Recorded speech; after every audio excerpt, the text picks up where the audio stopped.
Welcome, everyone. Welcome to the go-to platform where faith-driven entrepreneurs, thought leaders, and experts share their stories, wisdom, and expertise to inspire and impact others. This isn't just another interview series. This is a strategic platform designed to amplify the voices of high-level entrepreneurs, which especially includes kingdom entrepreneurs who are making a real difference in their industries. My goal is simple: to serve you, the expert, by giving you a stage to share your message, expand your reach, and create lasting value for others. Through authentic, in-depth conversations, we uncover the real journeys, challenges, and victories behind today's leading experts. Each interview isn't just content. It's a powerful asset that helps you to establish authority, increase visibility, and connect with the right people. So with that, let's dive into today's episode. Once again, welcome. Welcome, everyone. Welcome to another interview on this new series that I have running right now, and it's called Voices of Kingdom Influencers. And today I have very special guest, Gerald Collins, and he is the founder of RunRev Coaching, which is a faith-based mental health endurance coaching practice built on 5 core pillars of mental health, faith, community, mindset, and race readiness. Gerald helps runners discover a grace-filled approach to mental health recovery, using running as a powerful tool to strengthen both faith and mindset. His holistic framework guides clients towards integrating spiritual purpose with endurance training, creating lasting transformation from the inside out. And Gerald's mission is simple: to meet runners where they are and walk alongside them towards wholeness, one stride at a time. Welcome, Gerald. So glad to have you on today's episode as my guest. Welcome, welcome. And so what I'd like to do is I would like you to unpack your story as I hand you the mic, unpack your story, all the things that got you to where you are now and why that's a God call on your life. And yeah, so let's unpack that. So the microphone is yours, my friend. Thank you very much. It's a pleasure to be here today, and thank you for the opportunity to share the story. You're welcome. So, I'll try to make this a little brief, but to get all the things in there. The story starts with the running part of it started with the loss of my mother. My mother was a great influence in my life. She and I both were born with a congenital birth defect called coloboma, which basically means that for 1 or 2, 3 days in utero, the tissue stops forming, the eye tissue. And they're not exactly sure why it happens. It's just the thing that does. My research when I was at college, decided I'd be curious and did a whole research project on it. And it's a complicated way of saying it's believed to be a dominant trait, which means if the gene is there, it comes through, but it only has 20 to 30% penetrance, meaning only 20 to 30% of the time that the gene is there, does it come through. And my family were a little weird. It was my grandfather who gave it to my mother, who gave it to me. And my mother was legally blind. I'm blind in my right eye and have a huge vision loss in my left eye. But the reason that's important is because my mother raised me in a Christian home. She raised me with the attitude of not looking around what you can't do, looking at what you can do, and focusing on what you can. So to say that she was a huge influence on my life, and both the physical aspects of my life and the mental aspects of my life and the spiritual aspects of my life, is a huge understatement. She was about 47 years old when she was first diagnosed with breast cancer. She did all the treatments. She went into remission for close to 17 years. And then around 2010, she was diagnosed with a resurgence of the breast cancer. And she'd spent probably close to 18 months battling disease, in and out of hospitals with different complications. But in just before May of 2011, She told me on a Friday that at her appointment 2 days before, they had decided to send her to the ER, and they'd given the unfortunate news that she was going to be going on hospice care, that they were done treatment, that there was nothing more they could do. She met with the hospice on Thursday. On Friday, she told me and my wife, and I was just pretty much devastated. And then by Saturday, she was down to only be able to speak 2 or 3 sentences. By Sunday, she could only have maybe 2 or 3 words at a time. And that by Monday, she was pretty much catatonic and passed away late Monday night. And for me, I had struggled with dysthymia, which is a form of low grade depression, almost all my life. I was 23 years old before it ever got a name. When I graduated college, I went through what would probably known now as a quarter life crisis. I was an academic person. My entire life was surrounded by academics. I was the smart kid in the class.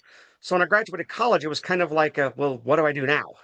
Mm. Everything that was me or most things that defined me was sort of gone. And that sent me to a depressive state. And that's when I found out what I thought was just a normal teenage angst or normal life was something called dysthymia. And I was given my first diagnosis with depression because that sent me to a mild depression. But when I lost my mother, I went into one of the darkest times of my life that I'd ever experienced. I was no longer living, I was existing. And I knew it. I could feel it. The joy of life was gone. The things that made things bearable was gone. And my mother was a semi-professional country western singer before she got married. She stopped doing that, but she still sang her entire life. She raised me up with songs. So one of the things I would turn to when I was in a depressive mode or in a mindset problem was music. But since she was my singing partner, music now brought me grief. It was just too Mm. hard to sing because almost everything I would sing would remind me of her, which brought me back into the grief. And I went on like that for close to a year, just like this dark cloud over me. I was short tempered with my wife, with our 5 year old daughter. Pretty much everything in my life, I was just mean to. I was short with people. I didn't have a, couldn't really find a purpose anymore. I had no, just was trying to find my way out, but I just couldn't seem to find a way out of all this. And it wasn't a case where I never doubted God was there. It's just I was in such a funk that I couldn't find a reason to live. I couldn't find a reason to keep on going. I was trying, but everything just seemed dull and gray and dark.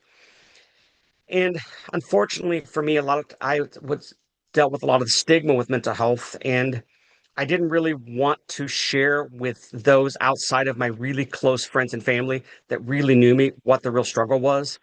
I Even when I was diagnosed at 23, I very rarely told anyone that I had mental health issues because I was afraid of the stigma that came along with it. I'd been raised in a conservative Christian community, and unfortunately, a lot of times the attitude was, well, if you're depressed, you need to pray more or you need to seek more of God. And so I kind of kept that part of me hidden. If you were close enough and I trust you, I'd probably tell you, but otherwise, I wouldn't mention it. So when I went to that gray area, that really dark period, I didn't really have a lot of space to turn to. I didn't have a lot of people that were there to help.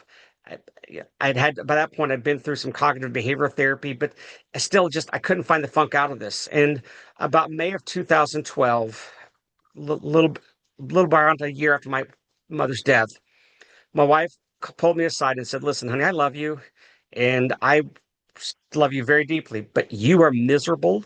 You're hateful to me. You're hateful to our daughter. And if you don't do something to deal with this, I'm going to leave you. I can't stay married like this. I can't live like this." And to be fair, she was right. I needed that. I needed that ultimatum. I needed that statement because I knew I wasn't in a good spot. But up until then, I didn't fully understand how bad it was affecting my family. I felt kind of guilty and sad because I knew I was being just miserable to be around. I mean, I could feel it, Mhm. but I didn't realize just how much it was affecting them. And that led me to, on a whim, and I still to this day don't know why I went this direction other than it just something that had been in the back of my mind for ages, decided I was going to run a 5K. It was supposed to be a one and done event. It was just when I would exercise, I would try to go out walking, and I had to walk so fast to get my heart rate up that I was like, well, if I'm walking this fast and I'm really pushing this walking to get a heart rate up, I might as well learn to run. So I decided that I would train to do a 5K. And the original intent was to do one 5K and be done with it. It was just something to do. It was Mm, something to show my wife that I was serious about trying to make changes. It was just something that had been in the back of my mind as a possibility, of something to do for years. And hmm I'm like, well, this seems like there's a time in any. It'll show my wife that I'm serious about trying to make changes. It's just something to do. And it was just supposed to be just a one-time event. But along the way, I found that getting outside, I was, that's the point, I was running in the mornings, getting outside, seeing the sunrise, hearing the birds chirping, and being physically active transformed my mindset in a way I never dreamed was possible. At the time, I didn't realize that there was scientific studies that proved that being physically active does help with mental health issues. I didn't know that at the time. I just knew that being able to spend some time with God, spend some time in nature, and just being physically active was transforming me and making me see a new future, making me see something different. I joined the local running club and I found friends and family to connect with. I found a community again. mm, And throughout that 3 months, just to start off with, I realized that there was a purpose again. I found a purpose again. I found something that was helping me come back from the abyss. And at the end of that first 5K, I realized that I really enjoyed doing this and I want to continue to do it. And I did for many years. I've ran everything from a 50K all the way down to 1 miler. I've ran multiple 5Ks, 10Ks, half marathons, combination of everything up and above. And I really found joy in that. I found a life-giving force. I found something was amazing. And so about 3 years ago now, I decided that I was going to find a way to share what had transformed my life, what had made me different to the rest of the world. And so I founded RunRev Coaching with the intent of giving back to the running community that had given me so much. It's fair to say it saved my marriage, it saved my life.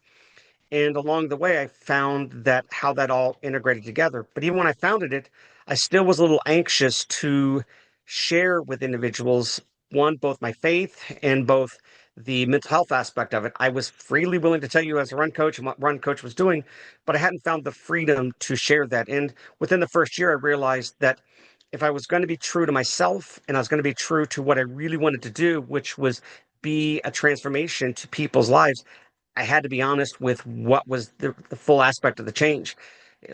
It's near impossible to really fully heal when you're isolating one aspect of your life. If you're hmm dealing with your spiritual health and not dealing with your physical health in one way, shape, or form, something's just not going to be balanced. And to really find healing, you have to kind of find that between physical, spiritual, and mental health. And that's where I came out and said, this is what I do. This is what transformed me. This is who I am, both faith-based and mental health-based. I understand that there's days that you're just not going to feel like going on and running and how to overcome that. I understand what it's like to fear being in a faith community and sharing what you're having a mental health aspect, because unfortunately I've seen it. And I know others have seen it as well, that a lot of times when you share that you're working with mental health, that its aspect and faith aspect is, well, you just don't pray enough or you just need to read the Bible more. And I'm not here to say that those are things that shouldn't be happening, but they're one aspect. And it's just like if you try to get physically active, but you're not dealing with your mental health or your spiritual health, you're going to be active, but there's going to be a part of you that's missing. And so that's why I founded this. And that's why my real philosophy is it's a whole health approach. It's dealing with both in a faith based environment with mental health aspects and being physically active. And so that's where I am. And that's really my goal and my purpose is letting people know that it's okay to not be okay for a while. And it's okay to have to work through things, and that faith and mental health can both coexist and can coexist very well together. Mm. So powerful, so powerful. How long you been doing Run Rev coaching? I celebrated 3 years as a business in January of this year. I started in January of 2023. Mm, And so I've been doing this for 3 years. amazing, amazing. And something else you said there towards, the end, and I think that's really powerful, especially around mindset. Whenever you start any kind of journey, to wherever it can be weight loss to better health, to better mental health, all those things, the very beginning of it is going to look a little scary. And that's okay. And, it's something that I teach in my program, around mindset and all the things there is the beginning is probably going to look messy, and you get to embrace the mess, because it is through that mess that you are going to grow, you are going to learn, you're going to get stronger, and you're going to fix things along the way. So do it messy if you have to in the beginning, and then fix it along the way. That's okay, because it is not about perfection. It's about patience over perfection. That's something else that I teach. I was on the phone with a client the other day, and I was just talking about that concept, patience over perfection. But you see, that's hard for a lot of people, because I even know, I know that there's a lot of people that come to me that are in this start and stop cycle, start and stop, restart, start and stop, restart, stop, all, and it goes on and on. And eventually, some people, by the time they get to me, they are so drained and so fixated in that pattern that it's hard to get them out of that pattern and get them to start really living the journey, instead of this start and stop, start and stop. Oh my gosh, I just had a horrible week. All right, well, I'm just going to begin again at this later time. There's the start and stop cycle. I'm pretty sure that there are people in your arena and people that you coach and people that you work with that are kind of the same. Maybe they don't need to lose weight like my clients, because clients come to me, they need to lose weight, but maybe there's other things going on and they're in their own cycle of start and stop and start and stop. So how do you coach them through that?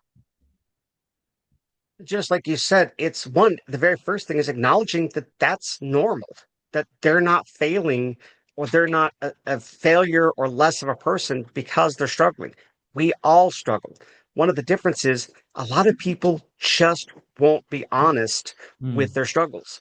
In this social media based world, people follow each other on Instagram, Facebook, and they see the best of people's lives, but they yeah. don't realize that they're only showing you that best aspect. They're not showing you the struggles that got to be there. They're not showing you the downsides because they can curate what you see.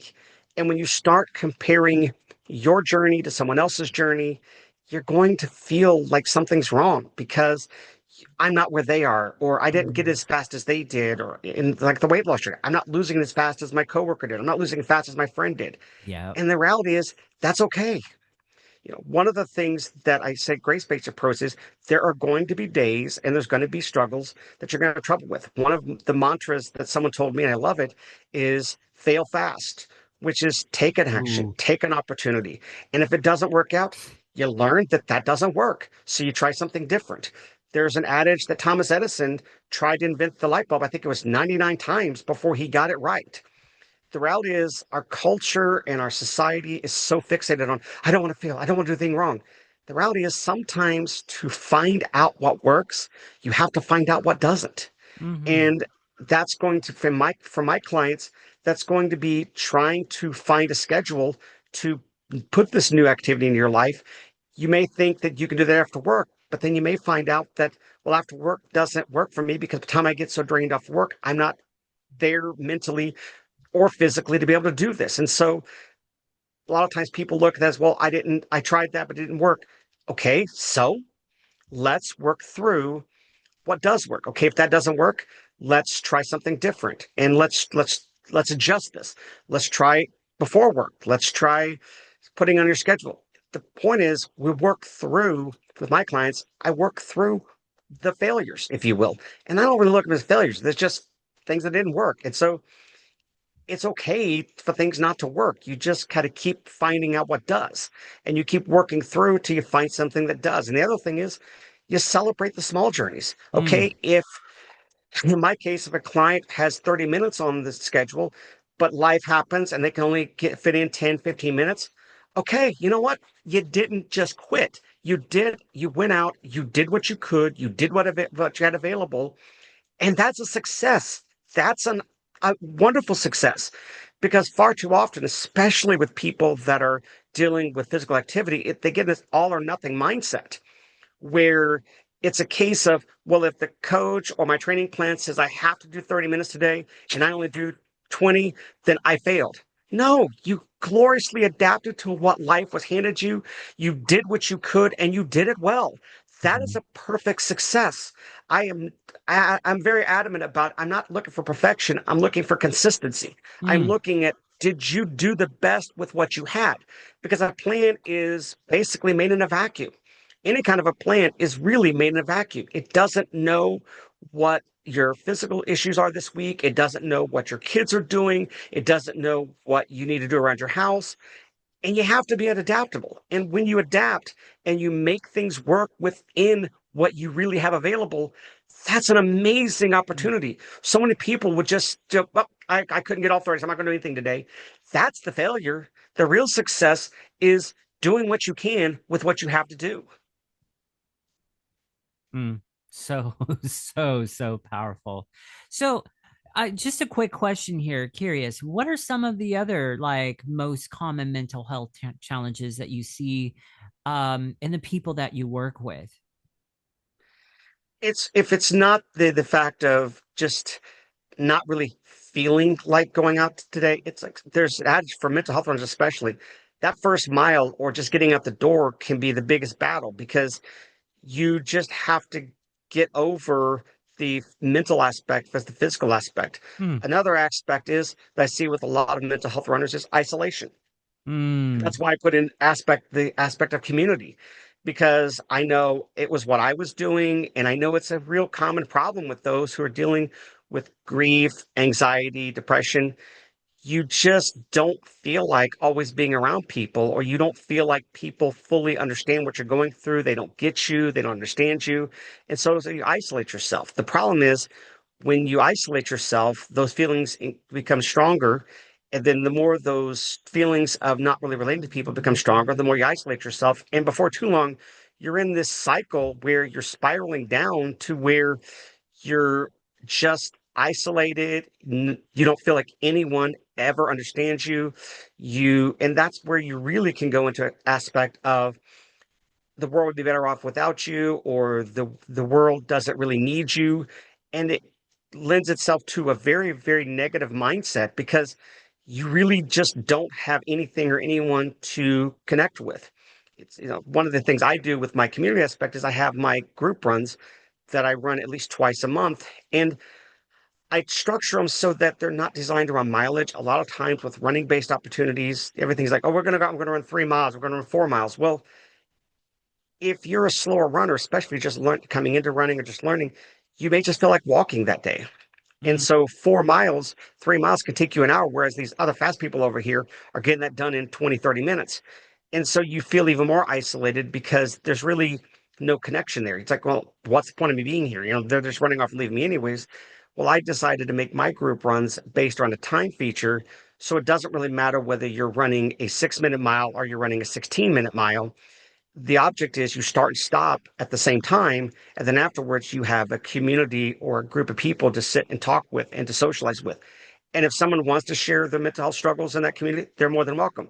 If someone doesn't want to share it, they just want to come and have some socialization, they're more than welcome.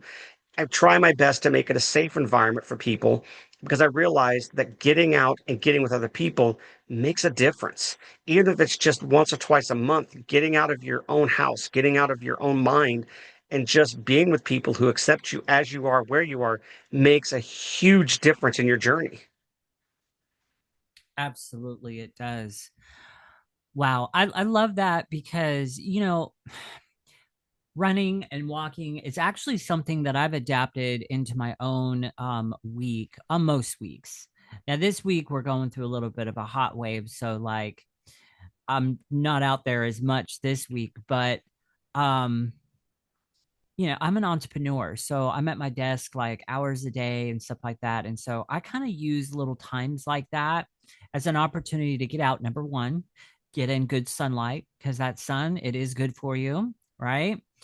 And it's an opportunity for me to go and clear my mind. And oftentimes what I find as an entrepreneur is I come back to my desk thoughts are clear, things are flowing. And then I have another problem. Now I don't want to go to the gym because I'm in flow state and I'm just like, I don't want to interrupt this.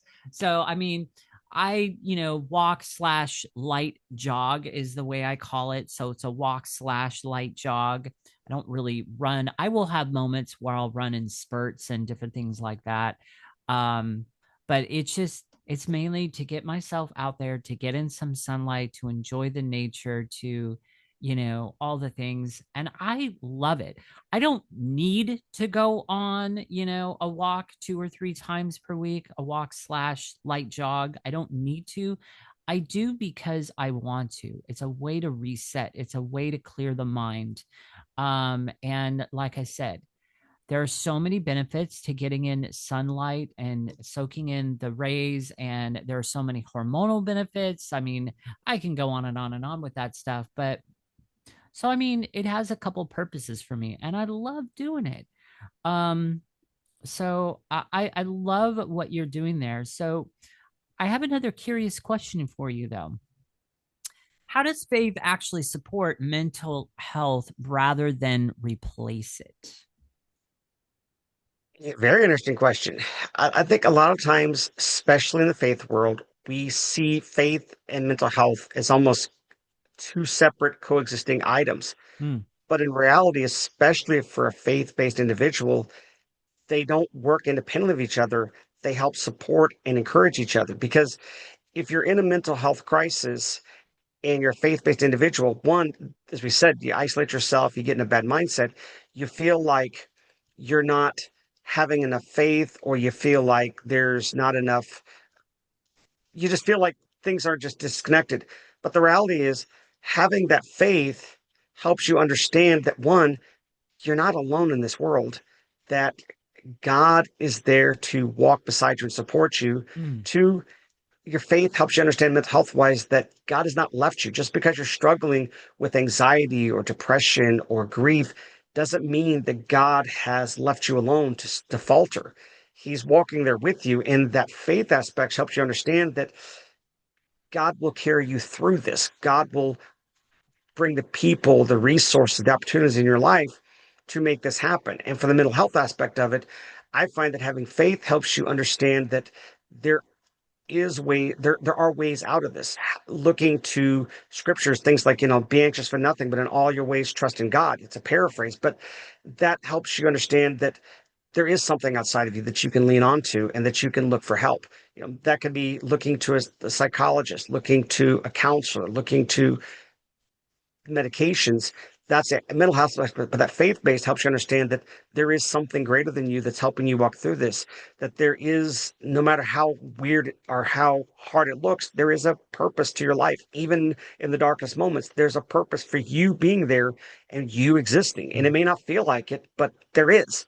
And so I think they're very well intertwined, because if you try to deal with your mental health solely without the faith based, it kind of seems empty, because Hmm. there's something missing, especially as a faith-based person. We want God in our lives. We want to look to God. But when you look at just faith, but no mental health aspect, you can have the most amazing prayer life, the greatest amount of faith. But if you're dealing with mental health issues such as depression because of a chemical imbalance, you're going to need treatment. I always tell people that mental health care and physical health care are very similar. I mean, if someone fell down and broke their wrist, sure, they would pray for God to give them guidance. They'd pray for their physicians. But they would seriously go get an orthopedics to set that bone. They would go take the pain medication. It's the same thing with mental health aspect. Faith plays a part in it, but if you're not going to take the other aspects that are necessary to treat that mental health disease that's going on in you, you're going to feel vacant. And so I think that's why they have to coexist, because if you're trying to treat the mental health without the faith, it's kind of like trying to treat the physical body without seeking God's direction. It can be something simple as, God, guide me to the correct therapist that's going to help and understand me. It guide me to the safe individuals in my life that I can share with, and help me see that what I'm feeling is just a mindset. It's my mind playing tricks on me. When we're going through things like depression, anxiety, our mind is playing tricks on us, Yeah, horrible, horrible tricks. And so 100%. having that faith base helps us understand that there is something outside of us. 100%. Now, here's a curious question. So, kind of maybe taking things a little bit deeper here. How can somebody hold on to their faith when their thoughts feel overwhelming? And this can apply in many different areas. So, things can stack up in life. Anxiety can stack up, fear can stack up, and the thoughts just become this turbulent storm, and it feels really, really overwhelming. So, I know for myself in times of anxiousness and times of worry, which I do struggle with. I do struggle with anxiousness and worry and different things like that. And often the enemy just uses that like crazy and turns it into this big whirlwind storm. And it's really Yes. hard for me sometimes to see through it and see that, God is in control. And when I'm in the midst of that, it's really, really hard. So, how can somebody hold on to faith when their thoughts feel overwhelming? What does that look like? Because I kind of feel like also, I'll add this and I'll turn it back over to you. I I feel like in some Christian circles out there, we get those people that are just like, "Oh, just trust Jesus." And "Oh, just pray more." And it's like, that is not helpful. Yes, that's good and all, but that's not helpful. That doesn't help me. Just trust in Jesus. That does. Yeah, so can you unpack that a little bit? I would be honored to try and unpack it a little bit because I'm like you. I struggle tremendously with anxiety. When I lost my father, for me, he was the one person in my life that leaned on to help me out of any issue.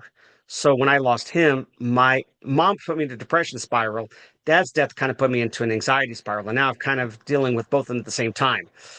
But it was because whenever I would get into a jam or things would go wrong, I could call him and he would be right there to help me figure out what was going on. And so when I lost that, I felt like there was nothing or no one in my life to bail me out of trouble situations. Now my wife does the best she can, but there's just certain things she can't do. And as a man, especially, I feel like I need to provide for and take care of my family. And so for me, for my anxiety, I began thinking of all the horrible things that could happen, the worst case scenarios. And your question is very valid because we feel like when we're going through that almost like God's abandoned us. Like, we trust God. We know God can take care of things, but sometimes we fear that God may allow us to go through this because that's the struggle we're going to face. And that may not be true. That and a lot of times that's not true. But it's what my mind teach. It's what our mind sees. It's what our mind believes. Hmm.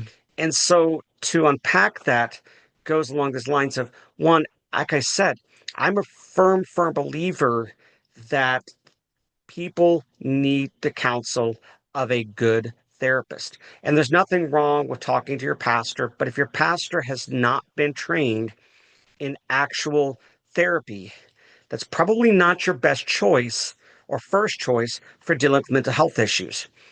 When I had my major depression quite a few years ago, I went through cognitive behavioral therapy, and it helped me see and separate what was my mind playing tricks on me versus what was reality. And I encourage people, running is a great way to help relieve the symptoms, but it's not a replacement for therapy. It's not a replacement for medication. And so for someone with faith, finding the acceptance that that's allowable. If you would go to the doctor because you broke your arm or you go to the doctor because you've got a cold, why wouldn't you go to a doctor to treat your mental health issues? So seeking a quality, competent therapist or psychologist for medication or therapy, it's not a bad thing.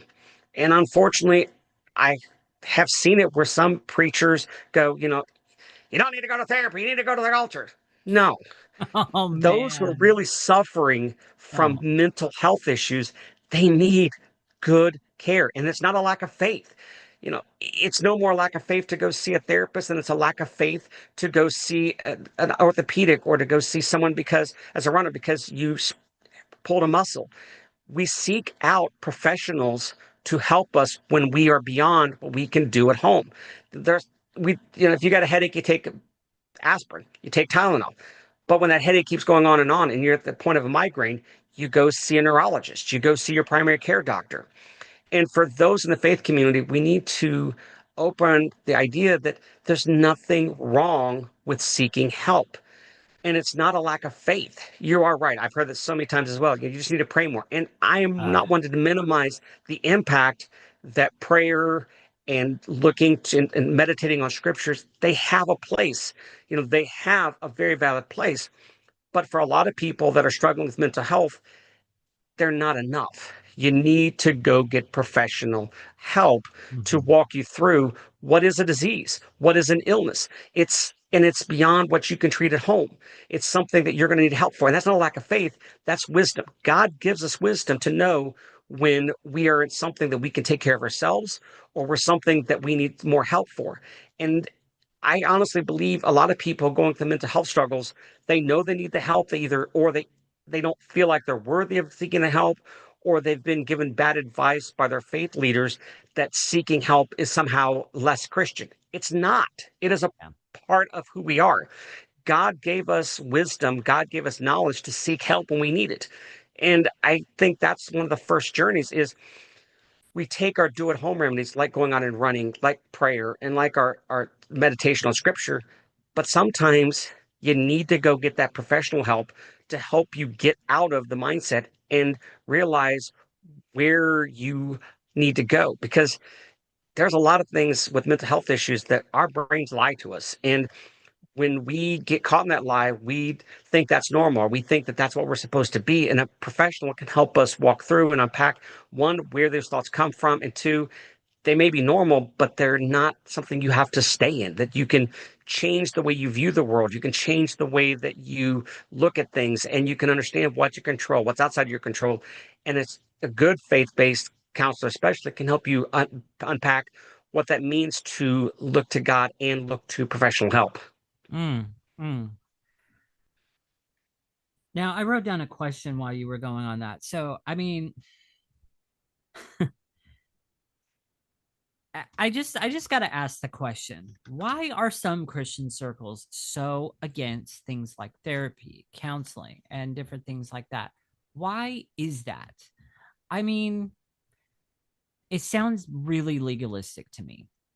I mean, and Is I came out of years ago, I came out of a Christian church organization that turned out to be very legalistic. And so I don't use that word flippantly. I'm very intentional when I use that word. So, but why?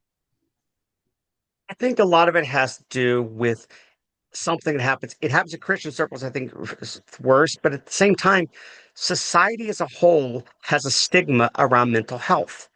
We look to things like depression, anxiety, and society as a whole tends to see it as a fake illness. It's kind of like something that there's a stigma around this whole entire illness, that it's just somehow all in your head. And if it's all in your head, then you should be able to get over it. Well, to some degree, yes, but to some degree, no. There's biochemical issues that cause it. There is some past traumas and mental issues that cause it. And I think that's where the issue comes in. A lot of Christian based organizations don't understand mental health. They understand when you've got a cold, they understand when you break your arm. But when Mm-hmm. it comes to mental health, it's sort of this invisible illness that can't be seen, can't be fully understood. And so they think because it's not a physical issue, because it's just something that's almost invisible, that somehow it's not as much of an issue as a physical issue.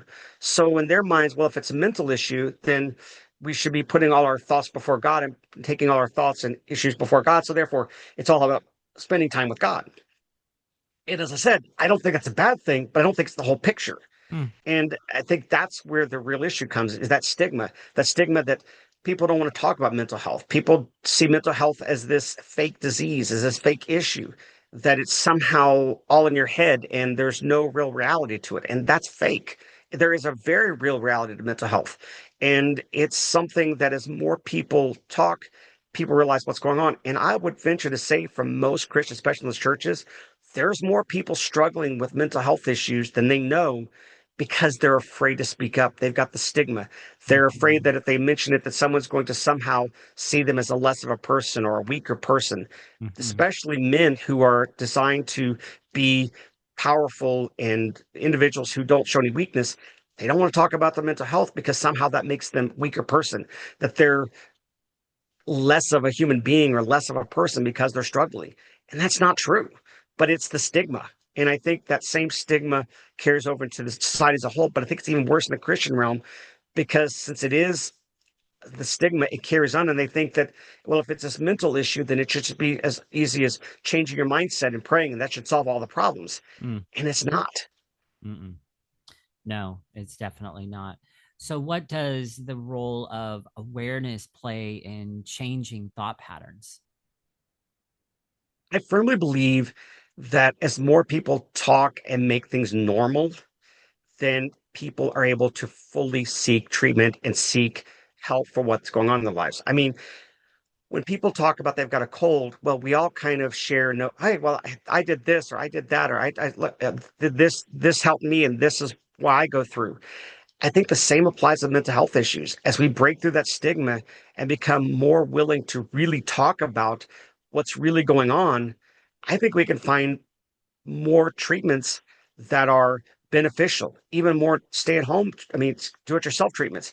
I think openness, bringing things to light, means that we're able to fully find what works. Because what works for me may not 100% work for you, but as we're able to be open and honest and share what we're going through, we can find things that work. We can fully seek treatment. We can fully seek help without fear of being shamed or being criticized. Or for a lot of faith based individuals, fear of being cast out of your faith community because Mhm. you just sought medical treatment from those demon counselors. And I think when we break through that stigma and we're able to openly talk about it, it helps find other treatments. But also, I think as an individual, when we break through the stigma and no longer live in a fear and shame of what we're going through, it is so powerful because now you can find your help because you're not scared of it.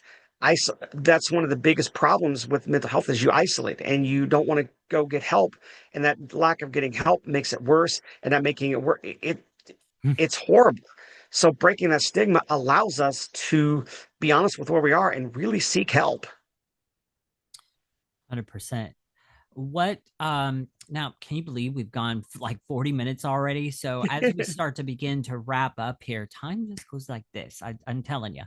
So as we begin to wrap up here, so I got a couple more questions for you. So what transformation have you seen in clients who embrace both faith and mental health?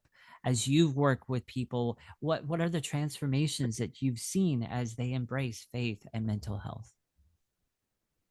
I think it becomes you become a full I think that you become a fuller person. Every aspect of your life becomes supported now because when you try to deal with the mental health without the faith, then you feel disconnected from your faith. And when you deal with your faith without dealing with the mental health, you feel disconnected from your mental health issues. And so I think as clients begin to put that full together, that physical aspect, the mental aspect, and the spiritual aspect, they become stronger, powerful individuals.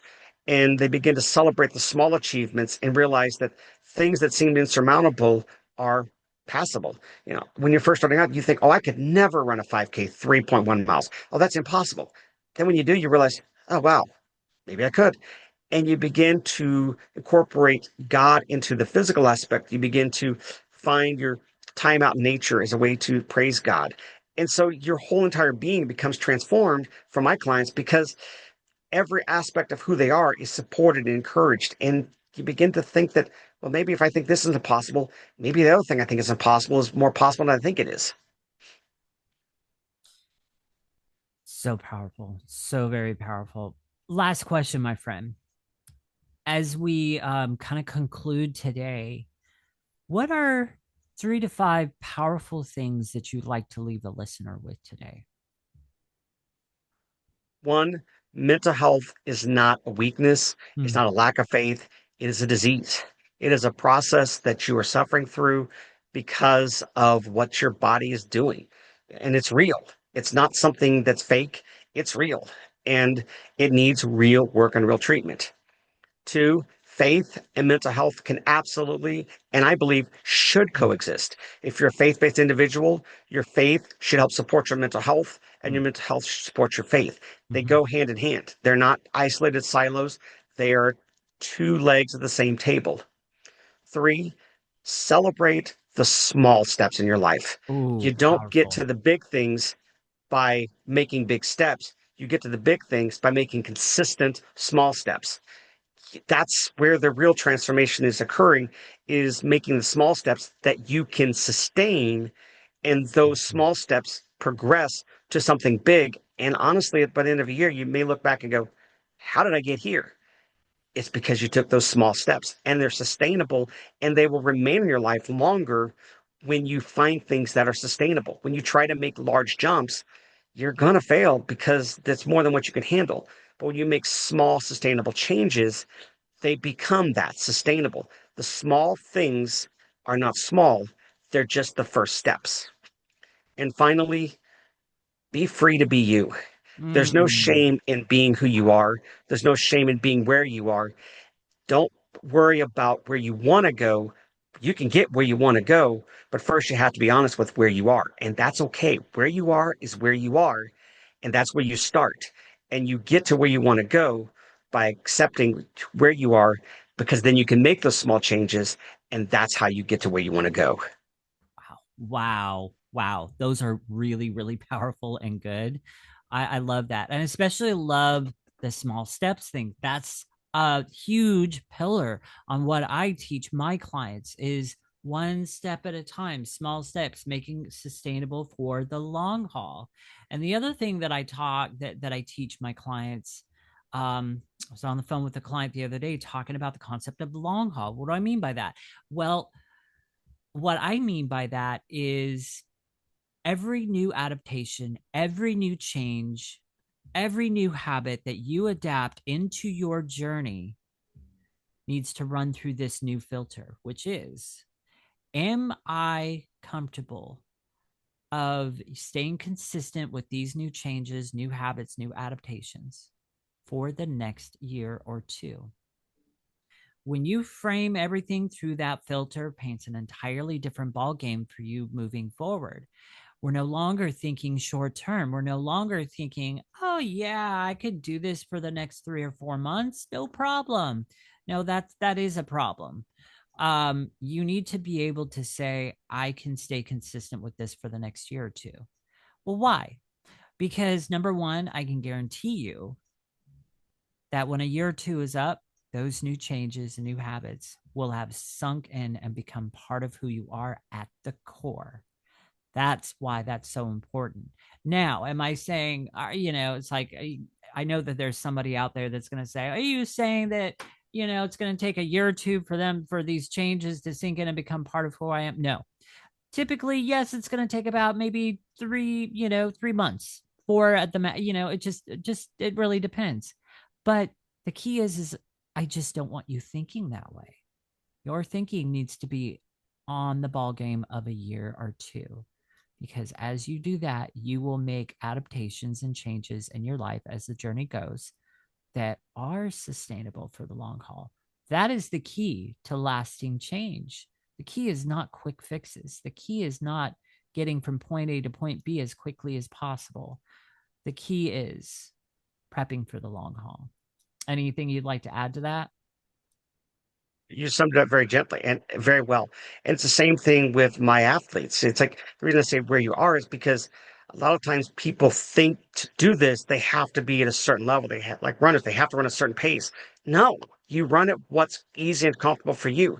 Mm-hmm. I'm an advocate of what's known as the 80-20 philosophy, which is 80-20, 80% Yes. of your time running is easy, 20% is hard. And that's because your body needs time to adapt and adjust and grow. And it's you said it perfectly. It's the small adaptations, because those are absolutely sustainable. You make your lifelong changes. You're right. It's about for running maybe 3 and 4 months, and you've made some changes. But if you make the quick fixes, The reason they usually fail, you go back to where you were, is because they're not sustainable with where you're at. You're trying to do something that you're not able to sustain, you're not ready for, you're just not in the place to handle, and you're going to go right back to where you were when you get through with that quick fix because you didn't make a change that you could sustain. You didn't Mm. make, and it may just be something that you weren't mentally ready to handle that new change. You know, with food based, if you try to all of a sudden, if you're eating 3 or 4 meals a day out, and all of a sudden you try to go, well, I'm going to eat everyone home cooked. Well, your life obviously has a reason why you're eating out 3 or 4 times a day. There's Yes. a reason why you're doing what you're doing. And when you try to make such a drastic change, you're literally going to fail because you don't have the support in your life to do that. It's probably because for a lot of people, it's probably because you're out running around your kids around this and you're grabbing what you can because you don't have the time right now. You haven't figured out the process or the system to cook at home. So trying to do every meal of a sudden like that, now you're going to get stressed because you're trying to make a huge overall change. And it's the same thing with runners, with my clients. When you try to go, oh well, I haven't run at all of a sudden I'm just going to run 3 miles, run as fast as I can. You're going to fail and you're going to get hurt because you haven't prepared your body for that level of intensity. You're not there yet. And it's okay, but it's going to be bad and it's going to cause a failure. Well, I knew I couldn't run. No, you tried to run something you weren't ready for. And the Mm-hmm. same thing, well, I only run 16-minute miles. I don't want to hear the words just and only. That's something I'm adamant about. Just and only are just two words we need to remove from our vocabulary because, oh, I just did this. No, you did that. There's no just about it. You did that. And that's an miraculous thing. Or I only did this. No, you didn't only do that. You did that. Own that you did it. So that's Mm. my perspective on it. Ooh, I love that. Not accepting. What was it? Only and what was the other word? Just. Just. Only and just. I'm going to steal that from you because that's powerful. Only and just. I'm actually going to write that down. Oh my gosh. Because I can use that. Um, so, my friend, how can people get into your world, connect with you, work with you if they want to? How does all that happen? Two easiest ways to find me is you can find me on Instagram at runrevcoach_Gerald, or you can find me on my website at www.runrevcoach.com. Amazing, amazing. So, you guys, right below this video in the description below is going to be his bio, and then the links to get into his world. All of that will be there. And I encourage you connect with him.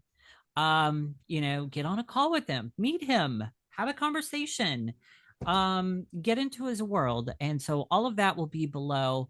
Lastly, you guys, so I'm sure you figured it out maybe by now, maybe you haven't. I am a weight loss coach. Mastery Weight Loss is my brand and my company. And the reason why it's Mastery Weight Loss is because it cannot just be about weight loss moving forward. Now it's about mastering that journey, owning the journey. So a lot of the concepts and principles that we talked about today, such as sustainability, long haul, and different things like that, the right mindset, becoming that person that's in the end goal, right? These are all things I teach. Right now, I am giving away my 3 secrets to help you not only lose weight, but to feel energized and to get healthy without starving or dieting. In 3 one-on-one sessions with me, I expose the 3 biggest lies that are keeping people sick, stuck, and overweight, because that's how that industry makes money. And I show them how they can break free and fuel their body God's way and finally be able to keep the weight off sustainably for life, like I've been able to. 7+ years now, I've lost 62.5 pounds, and I've kept it off for 7+ years now, easily, sustainably, without a diet, because that's who I am now. That is the key. So all of my links will be below Gerald's stuff, and you can get into my world, work with me on my boot camp. It's very, very reasonably priced. And so, one last point of clarification before we end: it is not a workout plan, it is not an eating plan, it is a mini educational boot camp that will give you a very strong foundation moving forward and to build on. So, with that, any last minute thoughts, my friend? That's the same thing I teach all the time. Be who you are, acknowledge where you are, and make those small, sustainable changes to Mm, transform your life. 100%, 100%. All right, you guys. Well, that is a wrap for today's interview. Um, have a great rest of your day or evening, depending on where you are in the world and what time of day you are listening. And I will catch you on the next one. Talk to you guys later.